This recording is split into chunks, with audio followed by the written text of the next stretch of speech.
Mozzarella and Misdirection. It started like any other Tuesday. Nothing exciting, nothing dramatic. I wasn't on a case that day.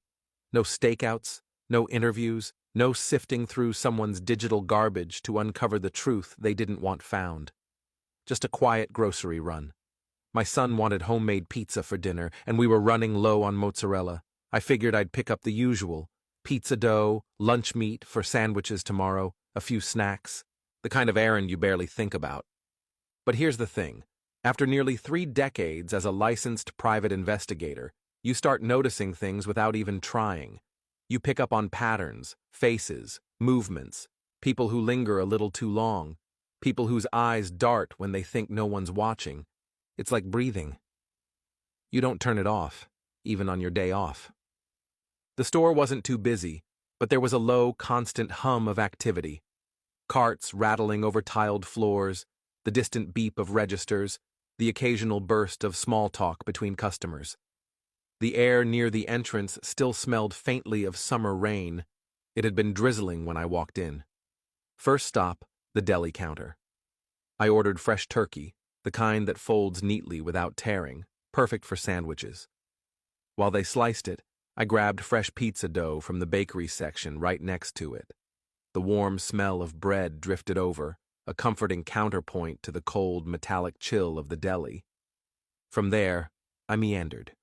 No rush, chips, crackers, a jar of olives I didn't need but suddenly craved. I took my time, zigzagging through aisles without a real plan. Finally, I turned toward the far end of the store, the cheese aisle.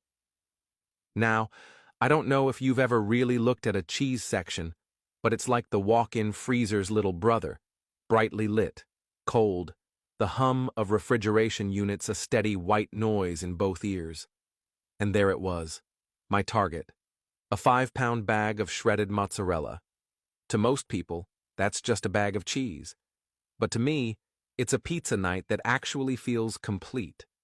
My son learned to make his own pizzas when he was younger, and after all these years, he still loves doing it. It's tradition, and I wasn't about to let tradition fall apart over insufficient mozzarella. I reached up, gripped it with both hands.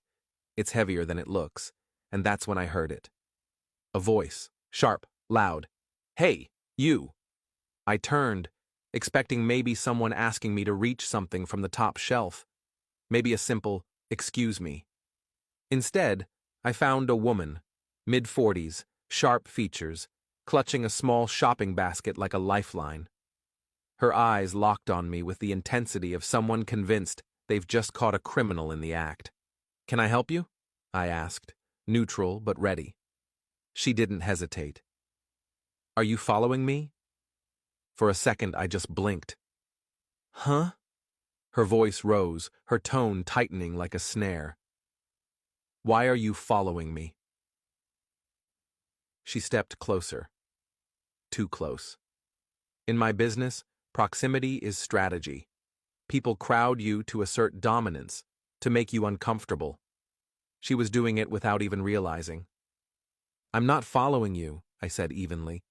"Yes, you are," she snapped, voice carrying down the aisle. "I was in the deli section, you were there, and now here you are. So explain, why are you following me?" I could feel eyes on us now, shoppers at both ends of the aisle pretending to browse but clearly watching, waiting to see what would happen next. My day had already been long.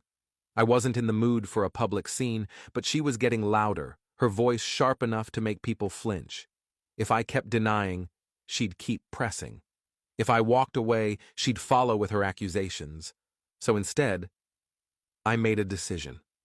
I straightened my posture, locking eyes with her the way you do when you're about to deliver testimony in court. And then I said, slowly, clearly, "I'm not following you, unless—" I let it hang. A pause so long you could have shelved dairy products in it. "Unless you're cheating on your husband." Her face froze, eyes wide. "Because," I added, my tone matter-of-fact, "I'm a private investigator." It was like someone had hit the mute button on her entire personality.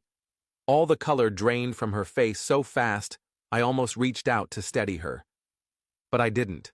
I just adjusted my grip on the 5-pound bag of mozzarella, stepped past her cart, and walked away, as if this were nothing more than another item checked off my shopping list. Behind me, I could feel the silence ripple through the aisle. For the record, I actually am a private investigator, licensed since 1996. And yes, I own the trench coat. It's not for show, it's practical in bad weather. But that day, in that store, the only thing I carried was cheese and the truth. And sometimes, the truth is all it takes to end an interrogation.